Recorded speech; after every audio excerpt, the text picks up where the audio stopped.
invitados. Hemos invitado nosotros en esta noche al candidato a la presidencia, al Movimiento al Socialismo, exministro de Economía, Luis Arce Catacora, a quien le agradecemos mucho por estar precisamente en contacto con nosotros a través de la tecnología. Estamos conectados a través del Zoom para que podamos hablar sobre varios temas. Por supuesto, es ineludible el hablar sobre lo que ha ocurrido en las últimas horas con esta investigación, con estas dos personas que han sido aprehendidas y que en estos momentos están en la Fuerza Especial de Lucha contra el Crimen, y las tareas investigativas de las que se está hablando en el tema del sobreprecio. Don Luis Arce, muchísimas gracias por estar con nosotros. Muy buenas noches, bienvenido a Noches sin Tregua. Buenas noches, Jorge, un saludo cordial y a los... Muy bien. Comenzamos con lo último, con este tema de lo que se está investigando. ¿Cuáles son las reacciones? ¿Cuál es la interpretación que tiene el Movimiento al Socialismo, usted como candidato a la presidencia de este partido, respecto a todo esto que en las últimas horas ha comenzado a conocerse? Bueno, primero, por supuesto que es muy lamentable que mientras el pueblo boliviano está en sus casas cumpliendo la cuarentena, cuando el pueblo boliviano realiza los esfuerzos para cumplir el salir en cuanto el dígito del carnet de identidad se lo permite, y en cuanto a nuestros abuelitos, abuelitas que acuden a los bancos a hacer largas filas, a las personas que quieren recibir los bonos, hacen largas colas en las calles, en las puertas de los bancos para lograr cobrar el bono que le corresponda. Y mientras hay una parte de la población que está en las calles reclamando por el hambre, ocurren este tipo de actos que realmente son deplorables. Son actos que, por supuesto, merecen toda la investigación que corresponda y a todos los implicados que estén relacionados como corresponde. No solamente será el director jurídico ahí, porque no creo que haya negociado el precio.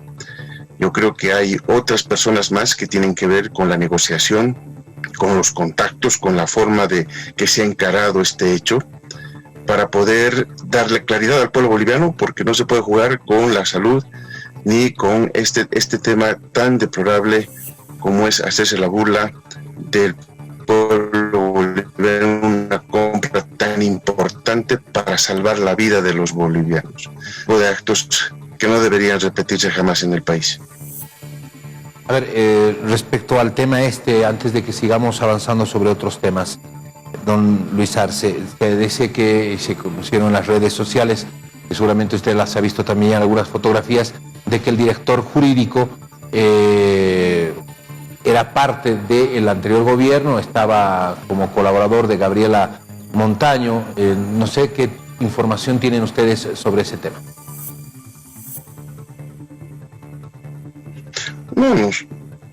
No lo conozco yo personalmente al señor que está ahí. Puede ser que haya estado en esa y en otras gestiones, y quién sabe en qué otras instituciones en el pasado. Eso sucede normalmente con profesionales. Eso no quiere decir absolutamente nada. Esto hay que investigarlo, porque un director jurídico no puede estar haciendo toda la operación de compra, de venta, porque alguien tiene que informar cuántos se tiene que comprar, cuántos respiradores se tiene que comprar, de qué calidad tienen que ser los respiradores. Todos sabemos en el sector público que hay una opinión técnica que tiene que elaborar un informe que diga que estos son los apropiados, etcétera, ¿no? En cantidad, en calidad, en las características que tiene que reunir una compra como esas, de la magnitud además de lo que estamos hablando. Y otra cosa también, un informe legal que se emite, que sale de la dirección jurídica de todas las instituciones públicas para ver si el acto se está realizando dentro del marco legal o no. Eso seguramente se va a esclarecer en las investigaciones, ¿no? No quisiéramos pensar que están tratando de usar chivos expiatorios aquí para tratar de ocultar lo que realmente significa este hecho de corrupción que a todas luces lamentablemente enerva y nos pone a todos los bolivianos muy decepcionados de lo que está ocurriendo actualmente. Pero adicionalmente hay un hecho más más que se debe investigar desde mi punto de vista, señor Tejerina. Cuando sale la noticia, cuando son algunos medios de comunicación, convengamos, son algunos medios de comunicación que hacen la denuncia, las redes sociales se encargan de difundir esa noticia, esa información que sale de uno de los medios de comunicación, como usted bien lo decía, son las redes las que empiezan a hacer un trabajo, inclusive documentos que empiezan a circular ahí en las redes sociales, ¿no? Eso hay que investigar quiénes eran los que estaban primero amenazando a estos periodistas que estaban haciendo la investigación de este hecho. Segundo, hay que ser muy claros. Hasta hace una semana atrás, en realidad, esto parece un delito. El haber estado acusando, haber estado informando a través de redes sociales, que ahora se dice que es la base para que se haya descubierto un acto de corrupción. Por lo tanto, no se debe penalizar. La libre expresión, yo creo que es un derecho que tenemos todos los seres en el planeta y en Bolivia en particular, que no se puede dejar de lado. Los bolivianos tenemos derecho a expresarnos en las redes sociales, todos tenemos el derecho de hacerlo, y los periodistas tienen el derecho de poder preservar sus fuentes de información, de poder realizar el trabajo periodístico sin que nadie los esté amenazando, acosando, como ha estado ocurriendo, y tenemos que decirlo, lamentablemente eso ocurrió en Bolivia también. Muy bien, son dos personas las que están aprendidas en este momento, para utilizar la terminología correcta. Es Fernando Valenzuela, el director jurídico del Ministerio de Salud, y Giovanni Pacheco, es el gerente general de la empresa descentralizada, dependiente del ministerio, la empresa AISEM, sobre el tema de equipos médicos, infraestructura y todo aquello. Estas dos personas están en estos momentos aprendidas y la policía está, para actualizar la información, está presentando varias oficinas, una de ellas las del director jurídico.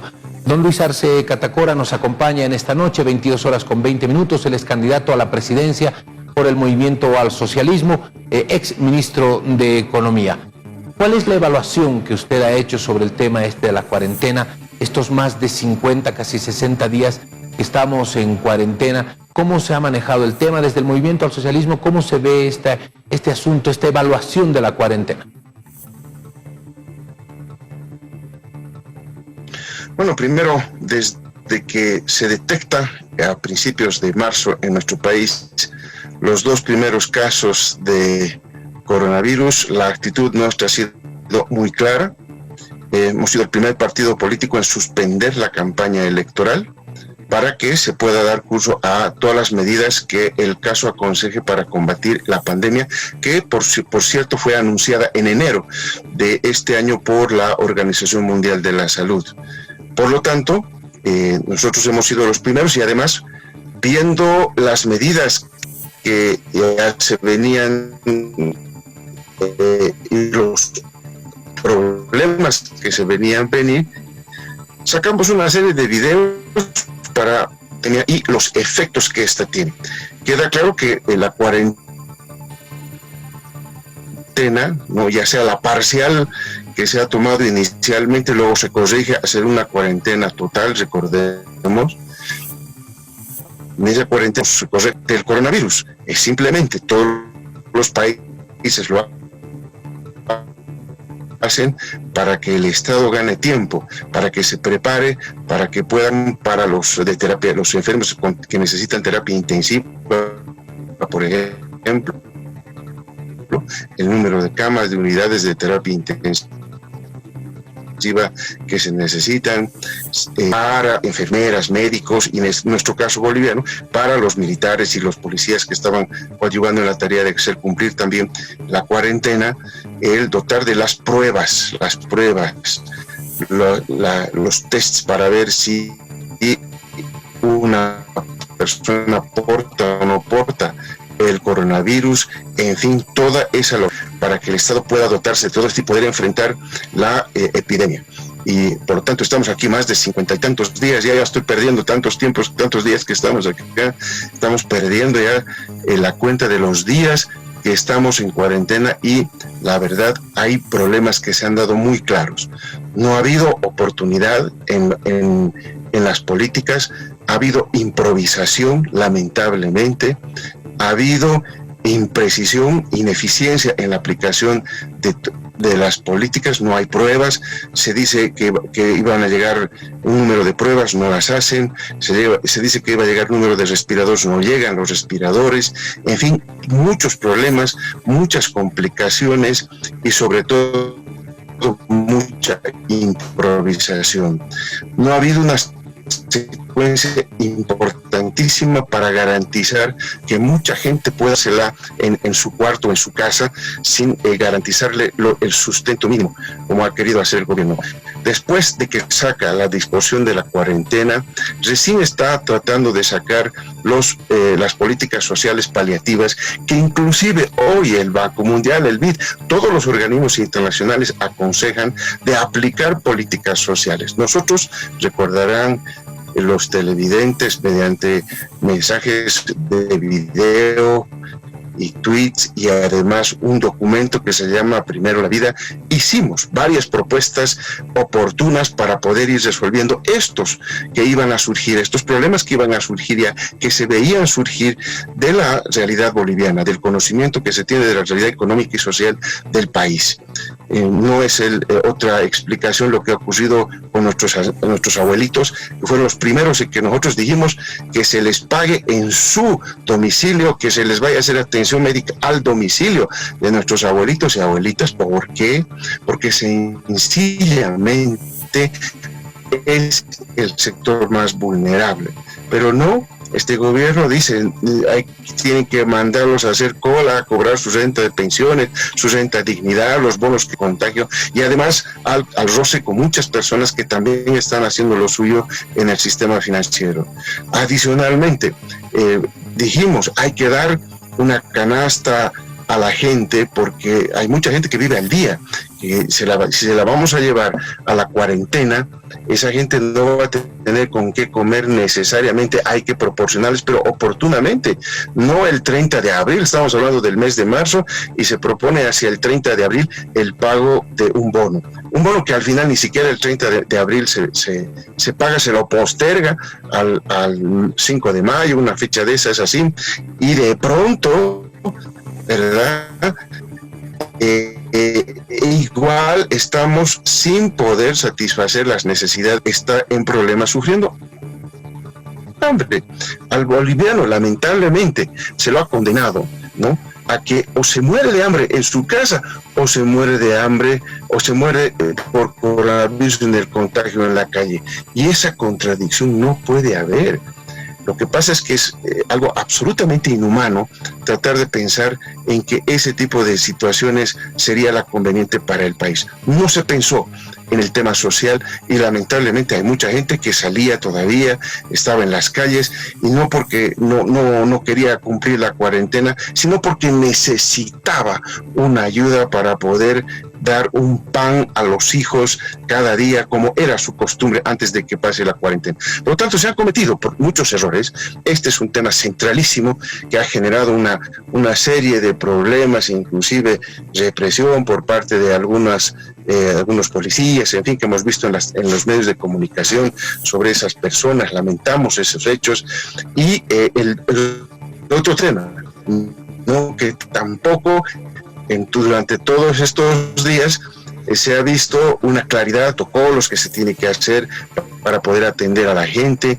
No existen el número de pruebas necesarios, no se ha hecho, como se mencionó en una primera instancia por el propio gobierno, que se iban a hacer pruebas aleatorias para encontrar cuánto era la velocidad de que el coronavirus iba a extender.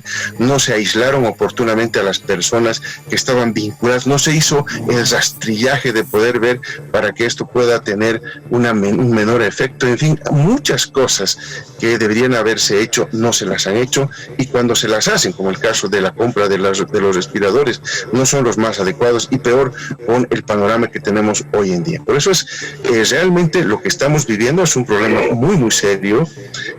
no solamente que ya la economía de la gente está empezando, y no solamente de la gente que vivía al día, porque hay microempresarios, hay artesanos que viven y otras empresas que viven del día a día y que por la cuarentena todos nos hemos visto obligados a acatar disciplinadamente este hecho, pero eso tiene una repercusión también en el bolsillo de las empresas y sobre todo de las familias y especialmente de las más humildes.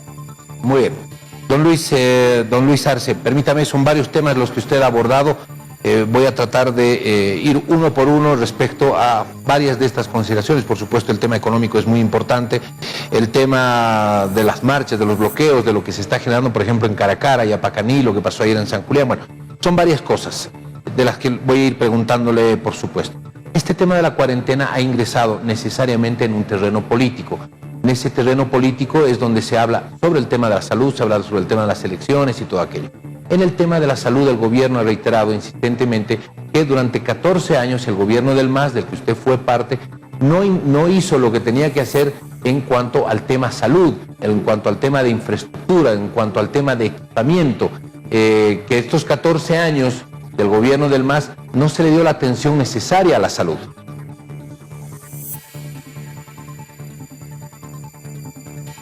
Mire, podemos hablar de cómo encontramos el país el 2005 en materia de salud, donde no se invertían ni 300 millones de dólares, ¿no? Luego podemos hablar del número de ítems que hemos incrementado, las políticas sociales como el bono Juana Zurduy, y podemos hablar de muchas de esas cosas, pero nuevamente, son estas cortinas de humo que se tratan de hacer para empañar, para tapar, para ocupar en el gobierno, para encarar este tema. Y no solamente estamos hablando de los actos de corrupción, el uso indebido de bienes del Estado, el nepotismo, en fin, tantos elementos que nosotros podríamos hablar de este gobierno en apenas 6 meses, ¿verdad?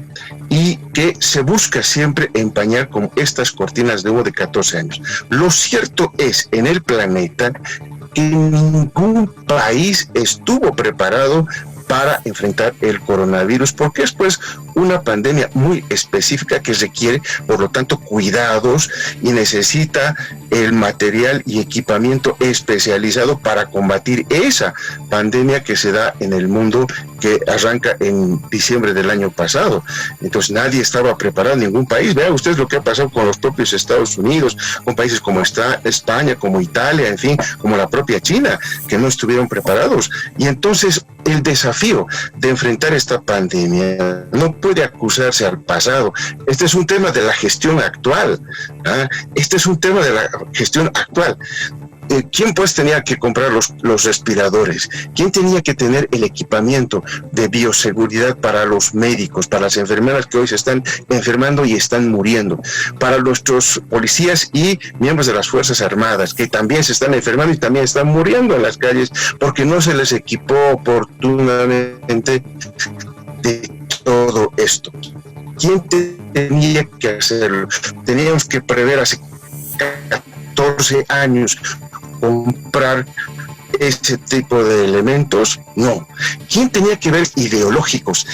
Que probó ser eficiente en muchos países, por ejemplo, ¿no es cierto? Ese tipo de cosas ya no es un tema de 14 años atrás, es un tema de hoy, y siempre se va a tratar de ocultar y siempre se va a tratar de culpar a otra persona, o como lo que siempre hemos visto nosotros, se nos culpa a nosotros que estamos detrás de las movilizaciones, que estamos desestabilizando al gobierno. Nuevamente son cortinas de humo para lo que no quieren ver lo que está ocurriendo en esas movilizaciones, que enseguida vamos a entrar a hablar seguramente de ese tema. Pero más importante, lo que se quiere tratar de desviar la atención de la gente a lo que realmente está ocurriendo, que es una ineficiencia total en el manejo de esta pandemia en el país, no solamente en el tema sanitario, sino también en el aspecto social y en el aspecto económico. Muy bien, Estamos conversando con Luis Arce Catacora, candidato a la presidencia del Movimiento al Socialismo. Usted tocaba el tema de las marchas y de los bloqueos y de las protestas. Sí, evidentemente en estos momentos hay protestas en Caracara, hay protestas todavía que no se han logrado levantar en Yapacaní. Hemos visto en San Julián el día de ayer donde se pide elecciones, donde se pide que se levante la cuarentena, y varios actores políticos han identificado que detrás de todo esto está el Movimiento al Socialismo, las propias protestas también en la ciudad del Alto. Las denuncias que se han dado en horas pasadas hablan precisamente de aquello, de que hay una intención del MAS de desestabilizar al gobierno.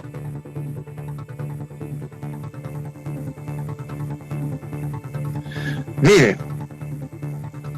hay una contradicción. Queremos desestabilizar y luego nos acusan de que queremos elecciones, ¿no? Bueno, entonces, ¿qué queremos?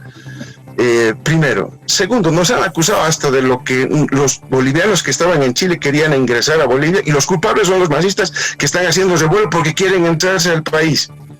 Y después tuvieron que abrir las fronteras y aceptaron vuelos desde Chile, y han aceptado vuelos desde Estados Unidos, desde España, desde México, desde todo lado, porque es una necesidad que muchos bolivianos quieren regresar a su país, y no creo que todos los bolivianos que estén regresando al país somos masistas. Lo propio ocurre con la gente que está en las calles. Lo propio ocurre con la gente que está haciendo una serie de bloqueos. Lo que tiene que hacer el gobierno es sentarse a hablar con esa gente. No puede criminalizarse el hambre. No puede el gobierno dejar de atender. En lugar de reprimir y acusar, el gobierno lo que debería hacer es escuchar y atender los pedidos de la gente. Por algo está la gente en la calle. Y claro, son más de 50 días, y si usted suma desde que hubo inclusive la cuarentena parcial con la que se inicia el proceso en Bolivia, hay mucha gente que vive al día, que no ha estado trabajando de manera normal durante todos estos años, estos días más bien, y por lo tanto eso implica que no ha tenido los ingresos necesarios. Pero esa familia que depende de esos ingresos también come. Esa familia también necesita recursos, y los padres de esa familia están pues fundamentalmente buscando qué darles de comer a los hijos. Eso es lo que está ocurriendo. Los artesanos necesitan trabajar. Miren, los lustrabotas,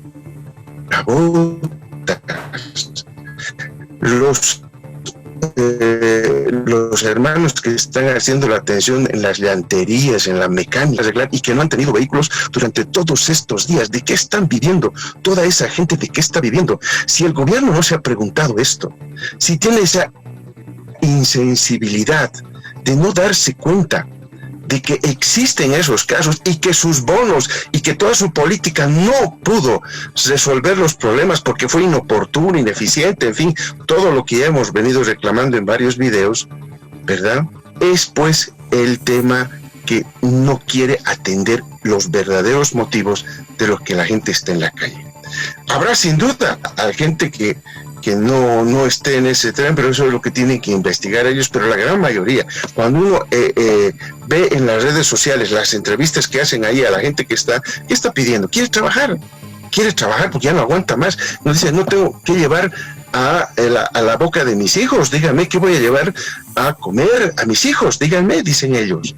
Y eso es lo que se ha estado criminalizando, el hambre. Recordemos lo que ocurrió también en Riberalta, ¿verdad? Cuando los mototaxistas salieron en protesta porque no estaban trabajando. Ahora están en la cárcel, ¿verdad? Los llevaron a la cárcel. ¿Por qué? Por reclamar. Reclamar cuando uno tiene hambre, cuando no les da la posibilidad, y tampoco se les da las condiciones materiales para poder cumplir la cuarentena. En la cuarentena, pero hay que dotarles de todo, los insumos, de todas las condiciones para poder aguantar. Y eso es lo que está sucediendo en estos lugares, ¿verdad? Y esto es lo que hace que mucha gente vaya reclamando cosas al gobierno, y que va creciendo, porque no solamente ya es el tema del hambre, la gente ve el abuso que se tiene con los bienes del Estado, la corrupción, esas avionetas de narcotráfico que salen del país, en fin, tantas cosas que la gente no le gusta. y por eso también sale la gente. No es que la gente está contenta con lo que está pasando en estos momentos. La democracia no es incompatible con el tema de la salud ni los derechos sociales. Aquí hay un tema muy importante. Estamos atravesando en realidad una triple crisis. Tenemos crisis sanitaria, evidentemente, pero también tenemos una crisis social y una crisis política que no hay que olvidarse. Este es un gobierno de transición, eso está claro para todos nosotros. Entonces, es por eso que también la población reclama. Muy bien, permítame, por favor, porque hay varias preguntas que tenemos respecto a varios temas y por supuesto también agradecemos a la gente que a través del Facebook está haciendo llegar sus preguntas sobre varios temas relacionados no solamente a este de las protestas del que acabamos de escuchar su versión, el tema de las elecciones por supuesto y el tema de la economía que en segunditos nada más vamos a entrar. Se aprueba una nueva fecha de elecciones entre mayo y agosto, entre el 3 de mayo y el 3 de agosto, que esto podría ser el 2 de agosto. Se han presentado ya los recursos ante el Tribunal Constitucional para que esa ley quede sin efecto. Se acusa al movimiento al socialismo de estar queriendo acelerar elecciones lo más rápido posible, a pesar de estar en estas circunstancias, en esta situación de emergencia que está viviendo el mundo entero con el tema del coronavirus. ¿Por qué las elecciones ahora? ¿Por qué no haber escuchado lo que decía el Tribunal Supremo que pedía por lo menos hasta finales de septiembre? ¿Cuál es la interpretación dentro del MAS? Finalmente esta ley que posterga las elecciones, la fecha de elecciones, fue aprobada por el MAS en la Asamblea. Bueno, primero entender que hay un acuerdo, hay que ponerlo en contexto. Esto hay un acuerdo que se deriva en una ley que establece un plazo hasta el 3 de mayo para que se realicen las elecciones, ¿verdad? Eso está claro. Y evidentemente viene en la pandemia, es innegable esa situación, y es claro que hay que postergar las elecciones. También estamos todos de acuerdo en eso, no hay ningún problema. El tema es cuánto tiempo. El Tribunal Supremo Electoral vino con una propuesta por escrito que la trajo indicando que se podría trasladar desde la primera semana de junio a la primera semana de septiembre. Así lo puso por escrito el Tribunal Supremo Electoral. Lo que yo entiendo que ha hecho nuestra Asamblea Legislativa Plurinacional es que ha analizado el tema y ha puesto en el contexto de la Constitución Política del Estado. Si uno revisa cuánto tiempo un país puede quedarse sin gobierno, legítimamente o legal, como quieran ustedes verlo, es pues un plazo de 90 días.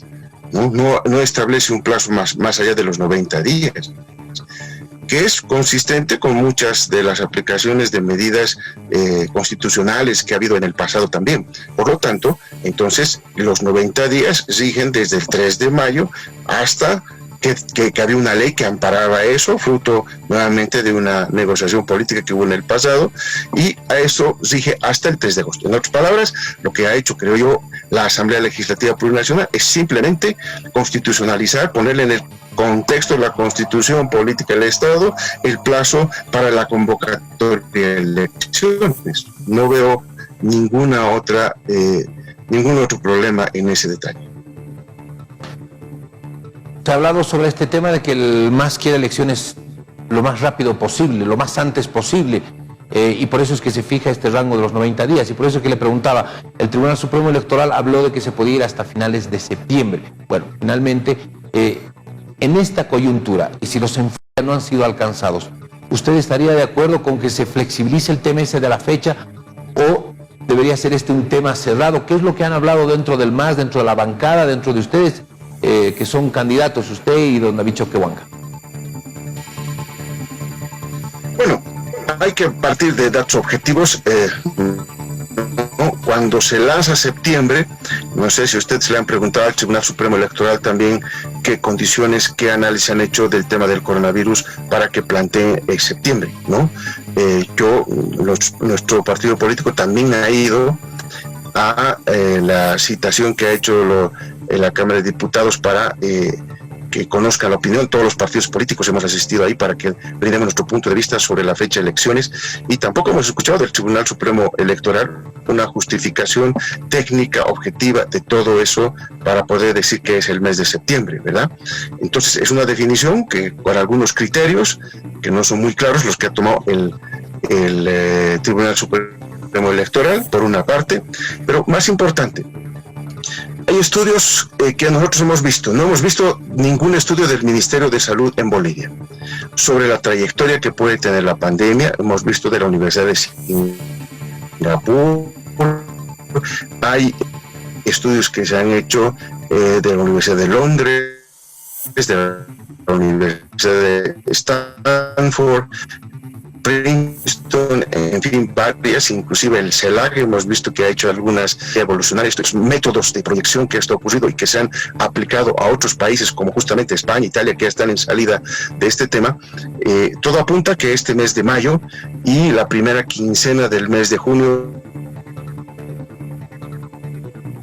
van a ser los momentos a la cumbre del problema del contagio, y luego a partir de la segunda quincena del mes de junio, de acuerdo a estas proyecciones, ¿verdad?, esto iría descendiendo hasta inclusive tener una disminución en los contagios desde un 98% aproximadamente para el 17 de julio, si es que la memoria no me falla, del estudio que yo presento en diferentes conferencias que hago en las universidades para ver la estrategia de salida de la pandemia en varias universidades que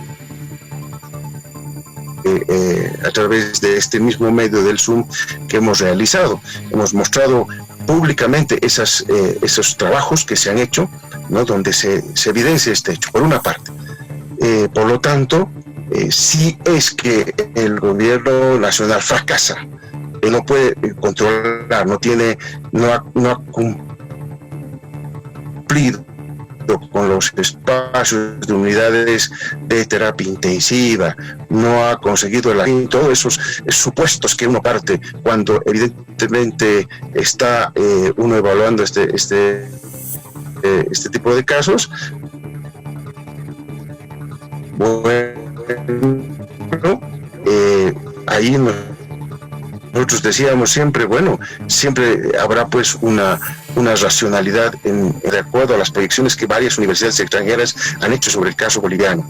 Y adicionalmente, el tribunal mismo, el Tribunal Supremo Electoral, ha planteado ya esas fechas. Entonces no deberíamos estar muy lejos de lo que va a ocurrir con las proyecciones previstas por estas instituciones. Entonces no le vemos mayor problema de poder ser compatibles entre llevar adelante unas elecciones, que hay países como por ejemplo República Dominicana y otros que han dicho que van a llevar adelante sus elecciones y están tomando las previsiones, y es más, hay debates entre los miembros de tribunales supremos electorales del mundo para ver cómo van a poder llevar adelante elecciones en esta nueva época del coronavirus. Eso ya va a ser parte de la normalidad de la nueva normalidad que unos llaman, que vamos a vivir todos en la humanidad, ¿no? Muy bien. Voy a finalizar con el tema económico. Usted ha sido ministro de Economía. Ha mencionado el tema de los bonos y todo aquello, pero hay algo que es muy importante, las propuestas respecto a cómo enfrentar el post-coronavirus. Y este es un debate a nivel mundial, el tema del post-coronavirus y la crisis económica, la recesión que se viene para todo el mundo, no es una novedad para absolutamente nadie. En el caso de Bolivia, ¿cuál es la propuesta que usted tiene? ¿Cómo enfrentar económicamente el post-coronavirus para la reactivación de empleo, la reactivación de empresas, pequeñas, medianas, empresas y todo aquello? Muy resumido, por favor, le pido la propuesta. Para empezar, no solamente es el tema del problema del coronavirus en la economía boliviana, vale decir, del efecto de la cuarentena y todo ello, que es evidentemente algo común que tenemos con muchos países. El caso boliviano se tiene que remontar al último trimestre del año pasado, donde la economía se desploma, y este primer trimestre también ha sido muy malo para la economía boliviana por las medidas de política económica que el gobierno instaura en el país. Ha retrocedido, ha vuelto al viejo modelo neoliberal, y eso es lo que está dañando enormemente la economía del país. Por lo tanto, tenemos dos elementos que están aquí dañando la economía: el retorno al viejo modelo neoliberal y, por supuesto, el problema del coronavirus. Entonces, esto hay que enfrentar también de esa misma manera. Por eso nosotros decíamos, y lo planteamos en varios foros que hemos asistido, tenemos que tener un plan inmediato, del inmediato plazo. Hay cosas que no se pueden esperar, es el tema alimentario. Hemos visto declaraciones de la Organización Mundial de la salud y de la FAO también, de que probablemente el próximo problema que vamos a enfrentar la humanidad va a ser pues justo producir, no hay alimentos. Entonces lo primero que tenemos que garantizar es la producción de alimentos. Se tiene que flexibilizar el sector agropecuario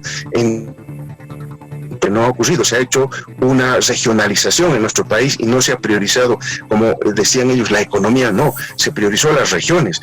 Lo que aquí interesa era priorizar por el lado de los sectores económicos que son los más importantes, como en este caso. Es un primer tema, necesitamos insumos. No solamente tiene que haber un abastecimiento campo-ciudad, sino ciudad-campo, eso es importantísimo. Tiene que llevarse insumos al sector agropecuario, semillas, fertilizantes, etcétera, para que continúe la producción agropecuaria y no tengamos que estar con falta de alimentos en las ciudades, por ejemplo. Eso es muy importante. El segundo elemento es que tenemos que impulsar inmediatamente los sectores más dinámicos de las micro y pequeñas empresas. No todos las micro, para jalar la economía. El coronavirus y este problema que vive Bolivia ha generado un shock de oferta y un shock de demanda conjuntos en Bolivia, algo que realmente es inusual en una economía, pero se ha dado en Bolivia porque justamente ha sido inducido esta cuarentena. Entonces hay que atacar por el lado de la oferta, reactivando la producción, eso que claro, la microempresa, la activación inmediata de la inversión pública. Desde el año pasado que se viene matando la inversión pública por un concepto ideológico, porque para el concepto neoliberal la inversión pública no existe. Entonces tiene que reactivarse necesariamente la inversión pública, tiene que generarse, y se lo mencionaba, para el turismo interno y emprender ya conjuntamente el resto de las empresas medianas, grandes, etcétera, el proceso industrializador sustitutivo de importaciones, que esa es la estrategia que se tiene que tener por lo menos un par de años para poder salir de este problema que mínimamente va a durar al país, dependiendo cómo nos van dejando, porque cada día que pasa y con las medidas desacertadas nos estamos hundiendo más y más y más en el abismo, y eso lo único que va a hacer es que va a ser más difícil de salir más adelante de la crisis. Por lo tanto, cuanto más antes se tomen medidas acertadas en cuanto al tema económico,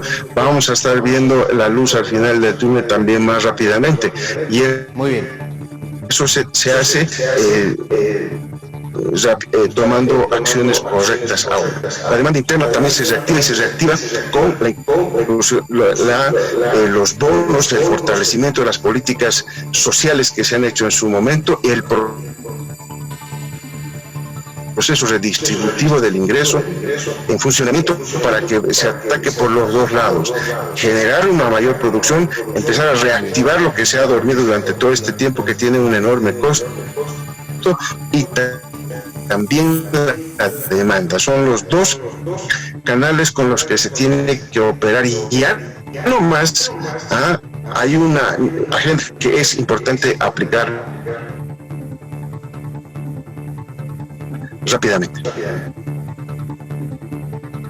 Muy bien, seguimos, tenemos la conexión, todavía estamos con la conexión con el candidato a la presidencia del Movimiento al Socialismo, don Luis Arce Catacora. Vamos a restablecer esa conexión precisamente para que podamos ir finalizando la entrevista y escuchar la parte final sobre el tema de lo que el MAS dice serían algunas políticas que deben desarrollarse respecto al tema económico. Ya hemos vuelto, bueno, que bueno. Don Luis Arce, se nos cortó unos segunditos la comunicación. Bueno, finalmente, en el tema de la economía, usted habla de inversión pública, reforzar la inversión pública, dinamizar la inversión pública. ¿Usted ve que no ha habido en estos meses inversión pública? ¿Cómo es que se manejaría de una forma diferente el tema de la inversión pública?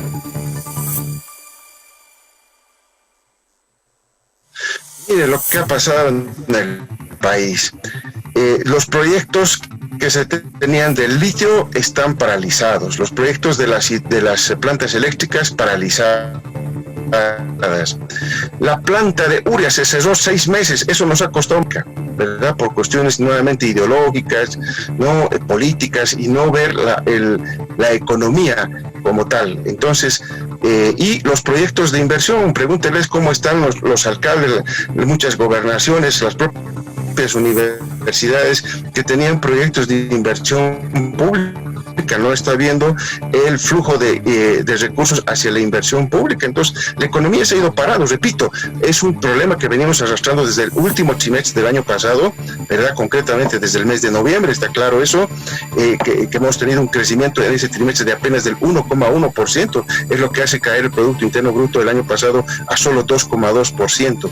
Por eso es que hay problemas ahí. Entonces, queda claro que lo que hay que hacer es reactivar toda esa inversión pública, todo lo que se estaba haciendo en realidad hay que volverlo a hacer, les guste o no les guste, porque ese camino era el correcto para crecer y para generar desarrollo en el país, no lo que querían hacer ellos, que se han equivocado y se han equivocado 20 años en el periodo neoliberal y lo han querido reeditar todavía y lo quieren seguir reeditando todavía equivocadamente.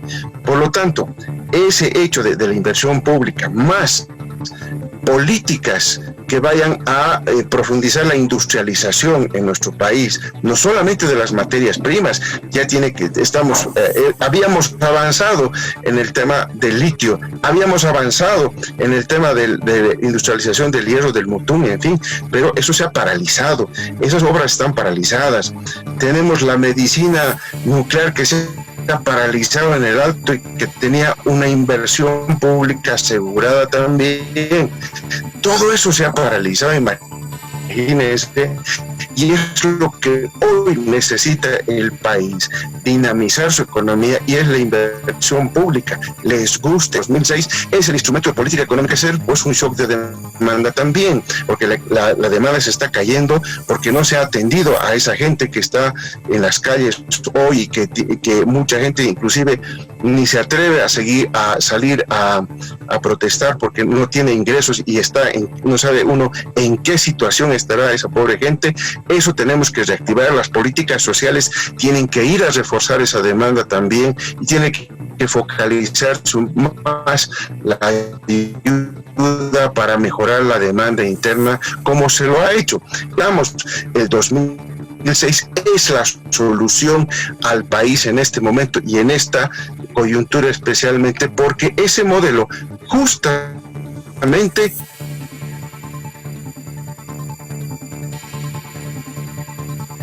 bueno, hemos perdido la comunicación. Ataca por el otro la demanda. Por lo tanto, el modelo económico, social, comunitario y productivo. Muy bien. Don Luis Arce, estamos con algunos problemitas en cuanto a la conexión. Hemos retomado, sí. Le agradezco mucho por haber estado con nosotros. Hemos conversado por varios minutos sobre varios puntos. He tratado de ir por algunos de los puntos más importantes rápidamente, pidiendo el criterio del candidato a la presidencia del Movimiento al Socialismo, don Luis Arce Catacora. Le agradezco muchísimo por estos minutos que nos ha dispensado. Por supuesto, hay muchísimo más por conversar. En cualquier momento va a ser para nosotros un gusto el poder tenerlo acá en nuestros estudios y poder conversar sobre algunos otros puntos más, poder seguir avanzando. Muchísimas gracias, le agradezco mucho. Buenas noches.